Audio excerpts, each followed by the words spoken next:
네, 지금까지 들어온 주요 뉴스 함께 살펴보겠습니다. 오늘도 최휘 아나운서 함께합니다. 안녕하십니까? 네, 안녕하세요. 네, 오늘은 이 탑 기사를 뭘로 가지고 와야 할까 고민 좀 하셨을 것 같은데 첫 번째 소식 뭡니까? 네, 워낙 굵직굵직한 이슈가 많다 보니 고민을 했는데요. 의정 갈등 소식 먼저 전해드리려고 합니다. 예. 어제 서울고등법원이 의료계가 정부의 의대 증원 정책을 멈춰달라며 낸 집행정지 신청을 각하 또는 기각했습니다. 예. 이로써 윤석열 정부가 추진한 27년 만에 의대 증원 사실상 확정됐습니다. 내년도 의대 입시에서 최대 1,509명을 늘리는 정책이 확정된 겁니다. 이게 2심인 항고심 재판부의 결정이 어제 나온 거고요. 예. 우선 의대 교수와 전공의, 의대 준비생들은 신청 자격이 없는 제3자에 불과하다며 1심과 마찬가지로 각하했습니다. 아하. 다만 1심과 달리 의대생들은 집행정지 신청 자격이 있다고 받고 기각했습니다. 각하와 기각, 간단히 차이를 말씀드리면 각하는 자격이 없으니 따져볼 필요가 없다는 거고요. 예. 기각은 자격이 있어서 따져볼 필요는 있으나 받아들이지 않겠다는 겁니다. 예. 기각은 검토 후 돌려보내는 것, 또 각하는 검토, 판단하지 않고 돌려보내는 겁니다. 재판부는 의대 증원으로 의대생들의 학습권이 침해되거나 손해를 볼 우려가 있다고 인정하면서도 그러나 교육받을 권리보다 의료개혁이라는 공공복리가 더 중요하다며 집행정지 신청을 기각했습니다. 예. 앞서 법원이 정부에게 2,000명 증원 근거 자료를 제출하라고 했었죠. 그렇죠. 이번에 정부가 낸 2,000명 증원의 근거도 일정 수준 수긍하며 손을 들어준 걸로 보입니다. 수치 자체 근거는 다소 미흡하다면서도 정부 정책 추진이 절차적 정당성과 합리적 근거를 갖추고 있다고 법원은 봤습니다. 의료계는 그동안 정부의 의대 증원 정책에 맞서 소송전을 벌여왔죠. 의료계가 제기한 집행정지와 가처분 신청 16건 중 15건이 1심에서 기각 또는 각하돼 사실상 완패한 상황입니다. 예. 여기에 어제 2심 항고심 재판부 역시 의료계의 집행정지 신청을 받아들이지 않으면서 27년 만에 의대 정원 증원은 확정 수순을 밟을 걸로 보입니다. 정부와 의료계뿐만 아니라 입시계 또 수험생들까지 모두 촉각을 곤두세우고 지켜봤는데요. 그렇죠. 내년 학년도 의대 정원 예정대로 1,500명 안팎 증원이 추진됩니다. 예, 의료계가 가만히 있지 않을 것 같은데 의료계 입장은 어떻습니까? 네, 예고했던 대로 의료계 오늘 오전에 재항고했습니다. 이달 안에 대법원 결정을 받겠다는 목적입니다. 빠른 결정을 내려달라고 이야기했는데 하지만 결과가 나오려면 빨라야 한 달에서 2달 정도가 걸리거든요. 예. 5월 말까지, 이달 말까지 대교협 심의를 거쳐서 의대 모집 민원이 확정되면 각 대학은 홈페이지에 모집 공고를 냅니다. 그러니까요. 한 번 모집 공고가 나면은 아무리 이후 대법원 재항고심에서 결과가 뒤집히더라도 이거를 번복하기가 어렵잖아요. 어렵죠. 네, 일단 내년 학년도 의대 모집 인원은 그대로 유지될 걸로 보입니다. 임현택 대한의사협회 오늘 오전 CBS 라디오 김현정의 뉴스쇼에 나와서 입장을 밝혔는데요. 결과를 어느 정도 예상했다며 이번 2심 결정을 내린 판사가 대법관 승진에 대한 회유가 있어서 이런 결정을 내린 것이다라고 주장했습니다. 예. 이어 개인적인 의견은 아니다라면서 의대 교수님들 집단 지성에서 이번 판단을 내린 이 판사가 예. 어느 정도 본인 이익을 찾으려는 부분이 있지 않았을까라는 의견이 상당수 있었다고도 덧붙였는데요. 재판부가 완전히 정부와 동일한 입장을 취해 결국엔 우리나라 의료 시스템 자체를 철저히 망가뜨리는 마지막 사망 선고를 한 것이라고 비판하기도 했습니다. 예, 의료계 입장이 그렇다는 거고요. 자, 그러면 한덕수 총리도 의료계의 복귀를 촉구하는 발언을 했던데 앞으로 병원을 떠난 의료계 복귀 전망은 어떻습니까? 네, 임 회장이 오늘 아침 인터뷰에서 앞으로 의료계 차원의 강경 대응을 예고했거든요. 의사단체와 의대생 등 의료계의 반발 더 격화될 걸로 보입니다. 예. 임 회장은 구체적으로 의대 교수들은 진료를 거부하고 전공의들은 복귀하지 않을 것이라고 말했어요. 실제로 전공의 대다수는 지금 병원으로 돌아올 확률 높지 않은 걸로 보입니다. 전공의들은 어제 결정이 나오고 차라리 잘 됐다며 현장에 복귀하지 않을 뜻을 보였습니다. 대학 전공의들 온라인 커뮤니티 메디스태프와 전공의 단체 SNS엔 오히려 기각이 낫다. 인용됐으면 교수가 더욱 복귀하라고 했을 것이라며 차라리 잘 됐다는 반응이 줄을 이었습니다. 의대 증원 집행 정지가 인용되면 일부 전공의들이 병원으로 복귀해서 단일 대우가 깨질 수 있는데 이런 우려가 사라졌다는 거고요. 예.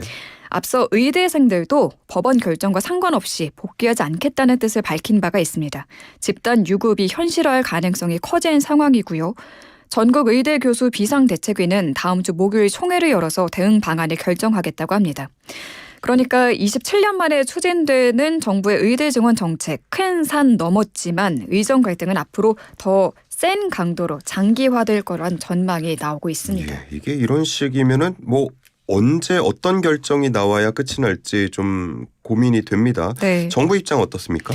어제 내려진 사법부의 판단을 전환점으로 삼아서 의료개혁 완수하고 지금의 갈등을 속히 매듭 짓겠다고 밝혔고요. 또 석 달째 진료 현장을 떠난 전공의들에게는 복귀를 호소했습니다. 지금 병원을 떠난 일부 전공의들이 생활고를 겪고 있는 걸로 알려져 있는데요. 앞으로 정부가 이 전공의들을 지원하는 대대적인 회유책 내놓으며 의료 현장으로의 복귀를 유도할 가능성도 있는 걸로 전해집니다. 예, 알겠습니다. 자, 다음 정치권 소식도 보죠. 오동훈 공수처장 후보자 인사청문회 지금 열리고 있다고요? 네, 오동훈 고위공직자 범죄수사처장 후보자에 대한 국회 인사청문회가 진행되고 있습니다. 오 후보자가 해소해야 할 의혹 적지 않습니다. 세테크 의혹부터 아빠 찬스, 남편 찬스 등 의혹, 또 해병대원 순직 사건 수사 외압 의혹에 대한 입장도 쟁점이 될 전망인데요. 예. 하나씩 짚어드리면 세테크 의혹. 네. 세금 재테크, 맞습니다. 세테크. 네. 20살이던 딸이 어머니가 갖고 있던 재개발 토지를 아버지가 증여한 돈으로 매입한 이른바 아빠 찬스, 부모 찬스 논란이 있습니다. 보유했던 땅이 재개발 진행 중이라는 사실을 충분히 알고 있었던 만큼 세법 전문가인 오 후보자가 부동산 가격이 뛰기 전 딸에게 싼 값에 땅을 팔아 증여세를 절감한 것 아니냐는 의혹이 있고요. 예. 또 가족 찬스 보면 딸이 오 후보자 사법연수원 동기의 법무법인에서 2021년 8월부터 2022년 7월까지 근로계약서를 쓰지 않은 채로 급여를 받았습니다. 오 후보 측은 딸의 로펌 근무 사실은 알고 있었지만 근로계약서 작성 여부까지는 알지 못했다라며 인사청문회에서 상세히 답변하겠다고 앞서 밝혔습니다. 예. 남편 찬스 이야기도 나오는데요. 오 후보자가 법무법인에서 일하면서 자신의 배우자를 운전기사로 채용하고 연봉이 무려 5,400만 원, 5년 동안 급여 2억 원을 지급한 것으로 확인됐습니다. 탈세를 위한 위장 취업 의혹 제기되고 있고요.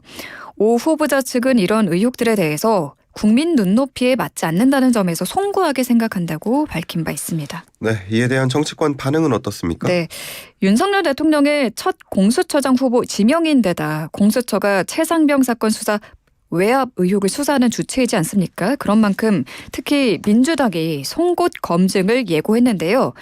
지금 전해진 바에 따르면 박용진 의원이 민주당 첫 주자로 나서 판사 재직 시절 직업을 가리고 국회의원 후보자에게 정치 후원금을 기부한 이유를 따져 물었는데 오 후보자는 오래된 일이라 정확히 기억나지 않지만 실무자가 쓴 것 같다고 답했다고 합니다.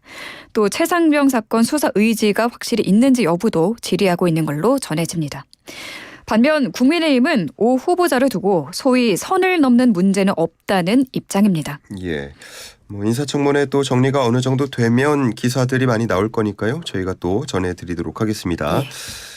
다음 요즘에 이 논란이 정말 뭐 계속 사람들 입에서 오고 가고 있습니다.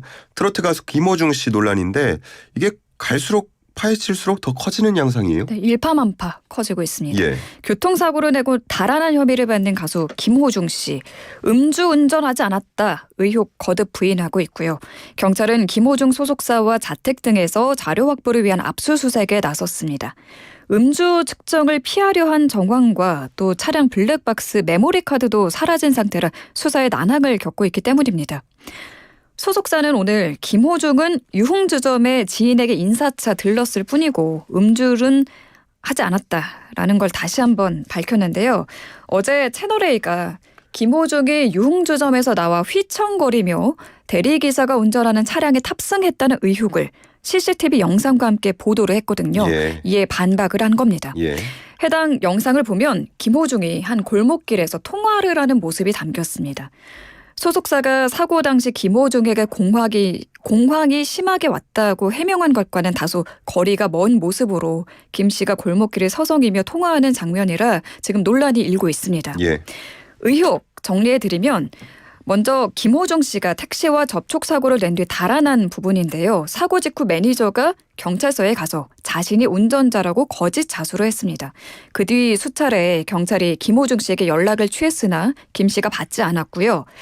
이후 17시간이 지난 뒤에 김 씨가 경찰에 출석해 자신이 운전했다고 진술을 번복했습니다. 운전자 바꿔치기가 의심되는 상황이고요. 두 번째 의혹은 단순 뺑소니 혐의가 아닌 소속사가 조직적으로 사건을 은폐하려 했다는 의혹입니다. 소속사는 매니저가 운전자인 척하기 위해 김호중과 옷을 바꿔 입었고 또 다른 매니저가 당시 정황이 담긴 차량 블랙박스 메모리 카드를 제거했다고 인정했습니다. 이에 경찰은 거짓 자수를 시도한 대표와 매니저에 대해선 범인 도피죄 적용을 검토하고 있습니다. 또 김 씨 대신 거짓 자수한 매니저가 김 씨 육촌 누나의 전 남편인 걸로 확인이 됐다고 합니다. 예. 네, 앞서 김호중 씨의 사촌형으로 알려진 이광득 소속사 대표는 거짓 자수는 내가 지시했다. 김호중을 과잉 보호하려다 생긴 일이다라고 했고요. 또 차량 메모리 카드는 매니저가 제거했고 또 김호중과 옷을 바꿔 입고 가서 대신 자수를 해라라고 매니저에게 부탁을 했다고 밝힌 바 있습니다. 예. 뭐 여러 가지 의혹이 있습니다만 결국은 많은 분들이 경찰이 의심하는 부분, 파헤치려고 하는 부분이랑 또 소속사에서는 절대 아니라고 하는 부분이 결국 음주운전이잖아요. 맞습니다. 이 가능성은 어떻습니까? 네, 경찰은 김 씨가 본인이 음주운전했다며 매니저에게 연락하는 녹취록을 갖고 있다면서 소속사 대표의 주장은 신빙성이 낮은 것으로 보고 있고요. 김 씨가 그날 방문한 식당 등 사고 당일 행적을 조사하고 있습니다. 예. 지금 김 씨가 사고가 나고 17시간이 지난 뒤에 경찰에 가서 자수를 했잖아요. 예. 보통 12시간 정도가 지나면 음주 측정이 아예 안 된다고 해요. 그래서 17시간 동안 뭘 했느냐, 왜 이렇게 늦게 경찰에 갔느냐라는 이야기도 지금 나오고 있는 상황이고요. 자택이 아닌 호텔로 간 이유 등등. 맞습니다. 그것도 있고요. 가수 김호중 씨는 현재 음주 뺑소니, 운전자 바꿔치기 등의 혐의로 입건돼서 경찰 조사 받고 있습니다. 예. 또 논란이 되는 부분이 이 공연을 예정대로 진행한다라고 하는 부분인데 어떻습니까? 네, 여전히 김호중 소속사는 공연에 출연한다는 입장 고수하고 있고요. 예정돼 있는 공연 중에 하나가 슈퍼 클래식이라는 공연입니다. 공연 주최 측이 KBS인데 공연 주관사에 대체 출연자 섭외를 요구하고 있습니다. 만약 김호중이 출연을 강행할 경우 KBS의 명칭과 로고를 쓰지 말라는 입장을 KBS가 밝혔습니다. 좀 더 자세히 전해드리면 23일부터 24일까지 슈퍼 클래식 공연이 있는데 여기 김호중이 메인 게스트로 참여할 예정이었어요. 네. 그러다가 김씨 뺑소니 소식이 알려진 14일 주최인 KBS가 공연 주관사인 두미르에 김 씨를 다른 출연자로 대체할 국수, 냉면 등 5개 품목의 평균 가격이 지난달에 또 올랐습니다.